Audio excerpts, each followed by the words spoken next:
दो दोस्त एक दूसरे पर जान छिड़कते थे। एक साथ खाना पीना उठना बैठना था और दोनों साथ ही काम करते थे। इन दोनों के बीच पारिवारिक संबंध बन जाते हैं। दोनों का एक दूसरे के घर आना जाना भी लगा रहता था। अक्सर किसी ना किसी बहाने ये एक दूसरे के घर जाते। कभी दोस्त मिलता तो कभी किसी काम से बाहर गया होता तो दोस्त के घर वालों के साथ भी उठ बैठ लिया करते। लेकिन इसी बीच एक दोस्त का दूसरे दोस्त की गैर मौजूदगी में घर आने जाना बढ़ने लगता है। उसका लगाव अब दोस्त से ज़्यादा दोस्त की बीवी की तरफ होने लगता है और वो दोस्त की गैर मौजूदगी में ही घर जाने के बहाने ढूंढा करता और दोस्त की पत्नी से घंटों बातें करता। और धीरे धीरे ये बात इतनी आगे बढ़ जाती है कि ये दोनों मर्यादा की हर सीमा को लांघ जाते हैं और फिर ये दोस्त एक दोस्त की पीठ में छुरा भोंक देता है। इतना ही नहीं, इसके बाद गांव में मिलती हैं दो सिरकटी लाश। इस कहानी को सुनकर आप सोचने पर मजबूर हो जाएंगे कि भला क्या कभी दोस्त भी दोस्त के साथ ऐसा कर सकता है। ये कहानी उत्तर प्रदेश के देवरिया ज़िले की है। थाना तलकुहलवा क्षेत्र में एक गांव पड़ता है जिसका नाम है बगड़ा महुआरी। 42 साल का शरीफ अंसारी पत्नी जसीमा खातून के साथ एक घर में रहता है। रात का वक्त होता है, सभी लोग खाना पीना खाते हैं और तभी शरीफ का अचानक से फ़ोन बजता है। वो फ़ोन उठाता है, उधर से एक जानी पहचानी आवाज़ आती है और फ़ोन फ़ौरन ही वो रख देता है और पत्नी से फिर ये कहकर घर से निकल जाता है कि मैं थोड़ी देर में घर वापस आ जाऊंगा। शरीफ जिन कपड़ों में था उन्हीं में घर से ऐसे ही बाहर निकल गया। पति के इस तरह अचानक चले जाने से पत्नी को शक होता है तो पत्नी भी पति के पीछे पीछे घर से बाहर निकल जाती है और छोटे बेटे अजहरुद्दीन से कहती है कि मैं भी थोड़ी देर में वापस लौट आऊँगी। अजहरुद्दीन अम्मी अब्बू का इंतज़ार करता है मगर वो नहीं लौटते और काफ़ी देर हो जाती है। तो धीरे धीरे ऐसे ही पूरी रात चिंता में कटती है और पूरी रात वो अम्मी और अब्बू का इंतज़ार करता है और फिर सवेरा हो जाता है मगर अम्मी अब्बू अभी तक घर नहीं आए थे। अजहरुद्दीन खुद उनकी तलाश में घर से निकल जाता है और उसके अम्मी अब्बू मिल जाते हैं मगर जिंदा हालत में नहीं। दोनों के सिर कटी लाश बरामद होती है। गांव से करीब 1 किलोमीटर दूर शाहपुर पुरैना नहर के पास शरीफ अंसारी की सिरकटी लाश मिलती है और बगड़ा गांव की गंडक नदी के पास जसीमा की सिरकटी लाश मिलती है। एक साथ गांव में दो दो सिरकटी लाश मिलने से सनसनी फैल जाती है और ये बात अपने अम्मी अब्बू की तलाश कर रहे अजहरुद्दीन को भी जब पता चलती है और वो शाहपुर पुरैना नहर के पास पहुंचता है तो वहां उसे लोगों की भीड़ मिलती है।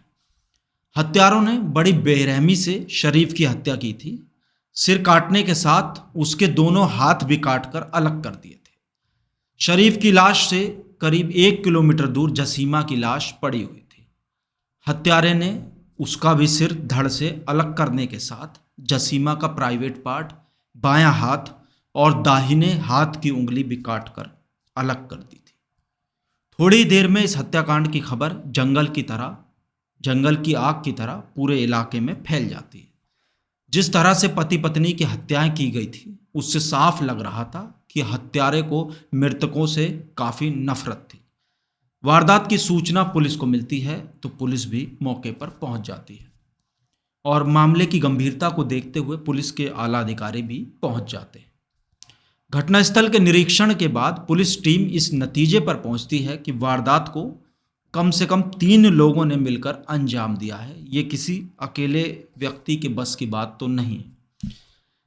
लेकिन अहम सवाल ये था कि हत्यारों ने इस तरह इतने जघन्य तरीके से ये हत्याएं क्यों की थी। आखिर हत्यारों से मृतकों की ऐसी क्या दुश्मनी थी जो इतनी भयानक मौत उन्हें दे दी। अजहरुद्दीन से पिता की किसी से दुश्मनी के बारे में पूछा जाता है तो वो साफ साफ मना कर देता है, जिससे पुलिस टीम कई सवालों में उलझ जाती है और इसी बीच दोनों शवों को फिर पोस्टमार्टम के लिए भिजवा दिया जाता है। और अजहरुद्दीन की तरफ से अज्ञात के खिलाफ हत्या का मुकदमा दर्ज करवा दिया जाता है और पुलिस आगे की जांच भी शुरू कर देती है। अजहरुद्दीन से आगे पूछताछ की जाती है तो पता चलता है कि रात के करीब 10 बजे उसके अब्बू शरीफ के पास किसी का फ़ोन आया था और फ़ोन पर बात करने के बाद वो थोड़ी देर में ही लौटने की बात कहकर घर से निकल गए थे और माँ जसीमा खातून भी अब्बू के पीछे पीछे चली गई थी। वो पूरी रात दोनों का इंतज़ार करता रहा मगर दोनों में से कोई भी लौट कर नहीं आया। सुबह वो अम्मी अब्बू की तलाश में निकला तो उसे उनकी लाशें मिली। अजहरुद्दीन से किसी का फ़ोन आने की जानकारी मिलने के बाद पुलिस को एक अहम सुराग हाथ लग गया था। फौरन ही शरीफ के फ़ोन नंबर की कॉल डिटेल्स निकलवाई गई और घटना वाली रात 10 बजे उसके मोबाइल पर जो आखिरी फ़ोन आया था उस पर शरीफ की फ़ोन करने वाले से करीब 1 मिनट तक बातचीत हुई थी।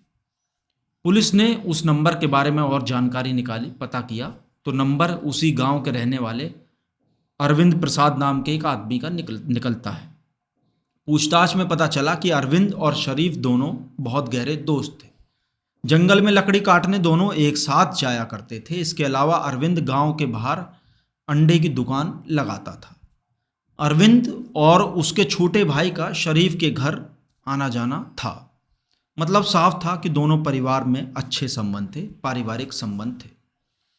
पुलिस को अरविंद पर जब शक हुआ तो संदेह के आधार पर पुलिस उसे और उसके छोटे भाई गोविंद को हिरासत में ले लेती है और पूछताछ के लिए थाना तरकुलहवा ले आती है। दोनों भाइयों से अलग अलग सख्ती से पूछताछ की जाती है। इस पूछताछ में अरविंद के भाई गोविंद ने बताया कि अरविंद रात से ही काफ़ी परेशान और बेचैन था। शायद उसी ने शरीफ और उसकी पत्नी जसीमा की हत्या की है। इसके बाद पुलिस और सख्त हो गई। इसके बावजूद अरविंद पुलिस को उलझाता रहा, लेकिन जब अरविंद को लगा कि पुलिस उसे छोड़ने वाली नहीं है तो उसने शरीफ और जसीमा खातून की हत्या की बात कबूल कर ली। इसके बाद अरविंद ने पुलिस को पूरे हत्याकांड की कहानी सुना दी। 35 साल का अरविंद गांव के बाहर अंडे की दुकान लगाता था और इसी से उसका घर चलता था। अरविंद की शरीफ अंसारी से गहरी दोस्ती थी। शरीफ मनरेगा में काम करता था, मजदूरी करता था। शरीफ और अरविंद रात में जंगल से लकड़ियां काट कर लाते थे और उन्हें ले जाकर बेच देते थे। अरविंद की यारी शरीफ से हुई तो ये यारी घर की दहलीज लांघ कर कमरे के अंदर तक पहुंच गई। अरविंद शरीफ के घर बेरोक टोक आता जाता था। इसी आने जाने में अरविंद का दिल शरीफ की पत्नी जसीमा खातून पर आ गया था। शरीफ के कहीं चले जाने पर अरविंद घंटों उसके घर पर बैठकर जसीमा से बातें करने के साथ साथ हंसी मजाक भी करता रहता था। जसीमा को ये सब बहुत अच्छा लगता था और इसी का नतीजा था कि 4 बच्चों की मां होने के बावजूद जसीमा उसके प्यार में कैद हो गई। अरविंद अपनी सारी कमाई जसीमा पर खर्च कर देता और दोनों चोरी छिपे मिलते और फिर संबंध बनाते थे।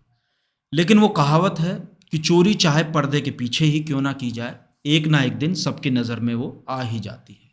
कुछ ऐसा ही इस मामले में भी हुआ। अरविंद और शरीफ की पत्नी जसीमा के अवैध रिश्ते की खबर सारे गांव को लग गई और उड़ते उड़ते ये खबर शरीफ अंसारी तक भी पहुंच गई। शरीफ के दोस्त ने उसकी पीठ में छुरा घोंपा था। वो अरविंद पर भरोसा करता था और घर के सदस्य की तरह उसे समझता था, मगर पत्नी के साथ दोस्त के अवैध संबंधों का पता लगने पर शरीफ बुरी तरह टूट गया था और उसने किसी तरह खुद को संभालते हुए दोस्त अरविंद से बात की और फिर वो अपने गुस्से को संभाल नहीं पाया और अरविंद को कई थप्पड़ भी जड़ दिए थे, उसके साथ मारपीट की थी और पत्नी से दूर रहने के लिए अरविंद को बोला कि मेरी पत्नी से दूर रहो। इस घटना के बाद अरविंद ने अपना रास्ता बदल दिया और शरीफ के घर जाना तो दूर की बात है, आंख उठाने की भी हिम्मत कभी नहीं की। ऐसे ही देखते देखते करीब 6 से 7 महीने बीत जाते हैं। अरविंद ना शरीफ से मिलता और ना ही उसकी पत्नी जसीमा से, लेकिन जसीमा मन ही मन अरविंद से मिलने के लिए तड़प रही थी। मगर अरविंद से तो अब संबंध टूट गए थे तो फिर गांव के कुछ और लोगों से उसने नाजायज संबंध बना लिए और ये बात धीरे धीरे अरविंद तक पहुंच जाती है कि जसीमा उससे बेवफाई कर रही है। उसके मन में जसीमा से मिलने का ख्याल आता है और एक दिन दोस्त शरीफ की नज़रों से बच बचाकर किसी तरह वो जसीमा के घर पहुंच जाता है और उसे समझाता है कि जो वो कर रही है वो गलत है, सरासर गलत है और ये सब ठीक नहीं है। वो सिर्फ उसकी है, उसे कोई देखे या छुए उसे अच्छा नहीं लगता। इस पर जसीमा पति की धमकी देकर अरविंद को घर से जाने को कह देती है और कहती है कि तुम मुझसे दूर रहो। अब अरविंद जसीमा की इस बात से और चिढ़ जाता है। एक तो वो उसकी बेवफाई से चिढ़ रहा था, दूसरा जसीमा उसे उससे दूर रहने को कहने लगी थी, जिसके बाद अरविंद ने जसीमा से बदला लेने की बात ठान ली। इसके लिए अरविंद ने अपने दोस्त शरीफ को पहले भरोसे में लिया और अपनी गलती के लिए वो माफ़ी मांग लेता है।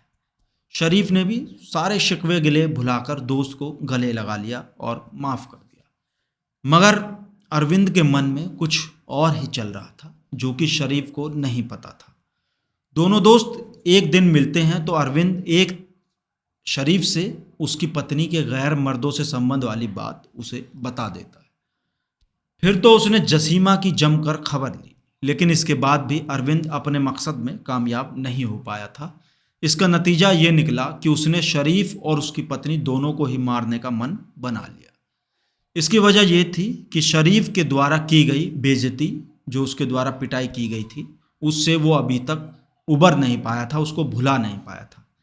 जसीमा से तो वो नाराज़ था ही। नफरत की आग में जल रहे अरविंद ने दोनों को ही रास्ते से हटाने का फिर फैसला कर लिया।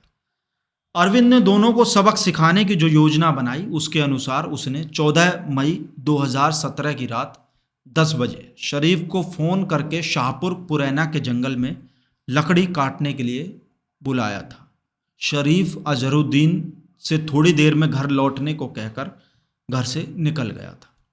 अरविंद पूरी तैयारी के साथ आया था। उसके पास लकड़ी काटने वाली तेज धार की दाब थी।